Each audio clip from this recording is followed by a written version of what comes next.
um gás real?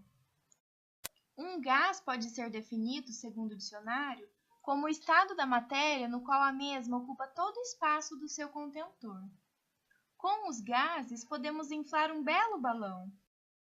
Eles são compostos moleculares com grande compressibilidade, possuem alta capacidade de expansão, não têm volume fixo e são miscíveis entre si. As características dos gases são a pressão, que é a soma das forças que cada constituinte do gás exerce sobre as paredes do corpo em determinada área, o volume, que é o espaço ocupado por um gás em determinado recipiente, e a temperatura, que é o estado térmico de agitação das partículas do gás. Para relacionar essas características, se usa o modelo dos gases ideais, que são aqueles gases que têm energia intermolecular nula, movimento desordenado, colisões perfeitamente elásticas e com duração desprezível, e também possuem dimensões ínfimas. Mas sabe qual é o problema? Gases ideais não são encontrados na natureza. Já os que são encontrados na natureza chamamos de gases reais, como o gás carbônico e o oxigênio, por exemplo.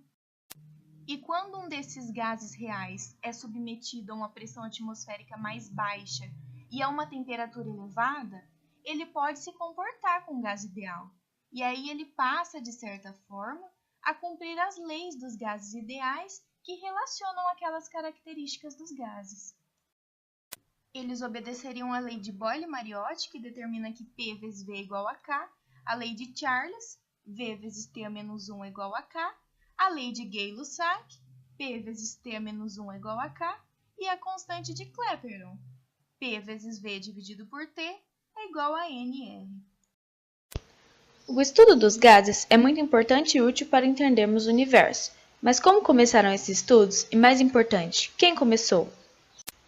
Os estudos mais relevantes sobre o comportamento dos gases remontam ao século XVII, quando o físico e químico anglo-irlandês Robert Boyle, em 1660, realizou diversas experiências sobre o assunto. A experiência de Boyle envolve um tubo de vidro em forma de U fechado numa extremidade e aberto na outra. Nesse tubo foi colocado mercúrio até atingir o mesmo nível em ambos os lados. A pressão na extremidade fechada é igual à pressão atmosférica exercida no lado aberto. Foi demonstrado com essa experiência que, a temperatura constante, o volume de um gás é inversamente proporcional à pressão absoluta, ou seja, se a pressão for aumentada, o volume diminui proporcionalmente e vice-versa. Pode-se chegar à equação P1V1 é igual a P2V2. Outras descobertas também foram importantes, como a lei de Boyle-Marionetti, PV é igual a K, e a lei de Charles e Gay-Lussac, que diz respeito às transformações isovolumétricas, ou seja, de volume constante.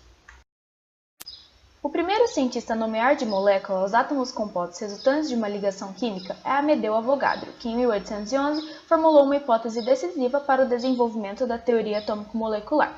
Volumes iguais de gases diferentes contêm um número igual de moléculas, se medidos nas mesmas condições de temperatura e pressão. Essa ideia levou à descoberta posterior do número de moléculas contidas numa molécula grama, hoje chamada de massa molar de uma substância, o chamado número de Avogadro. A constante foi estimada por Jean Perrin no início do século XX, que ganhou o Prêmio Nobel de Física em 1926. Você deve estar se perguntando, mas como essas descobertas influenciaram o estudo dos gases reais? É simples, todos esses pesquisadores e suas experiências foram necessários para se chegar na lei dos gases reais. Em 1834, Emile Clapeyron, reunindo os trabalhos experimentais de Boyle, Charles, Gay-Lussac e Avogadro, chegou à lei dos gases ideais. PV é igual a nRT. Finalmente, em 1873, Van der Waals propôs outra equação ao perceber que a equação dos gases ideais não poderia ser utilizada em reais, introduzindo mais dois parâmetros. P mais Na ao quadrado dividido por V ao quadrado vezes V menos NB é igual a nRT.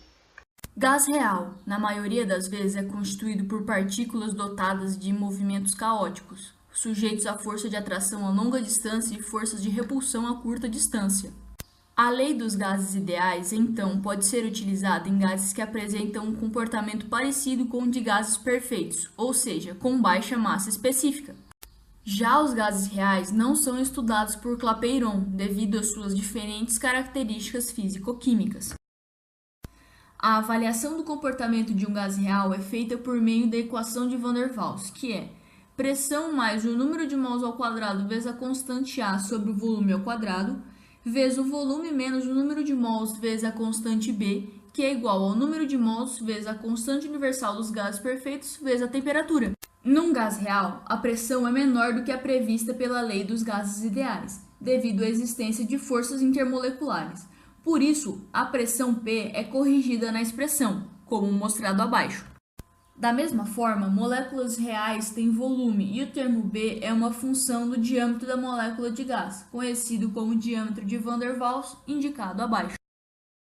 Abaixo nós temos uma tabela com os valores de A e B para alguns gases, como por exemplo o H2, que possui um valor de 0,24 para A e 0,027 para B, ou o vapor d'água, que possui um valor de 5,5 para A e de 0,03 para B. Compressibilidade e constante do virial. Um gás real pode se assemelhar a um gás ideal a dada pressão e temperatura. Por isso, há a necessidade de se conhecer a faixa de massa específica que a equação dos gases perfeitos pode pronunciar o comportamento de um gás real com precisão. É possível calculá-la a partir do fator de compressibilidade Z. Z é igual a pressão vezes volume dividido pela constante vezes temperatura.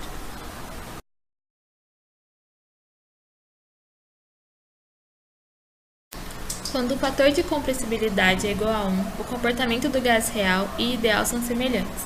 Quando é maior que 1, a compressibilidade do gás é menor do que a dos gases ideais. Quando é menor que 1, o gás é mais compressível que os ideais.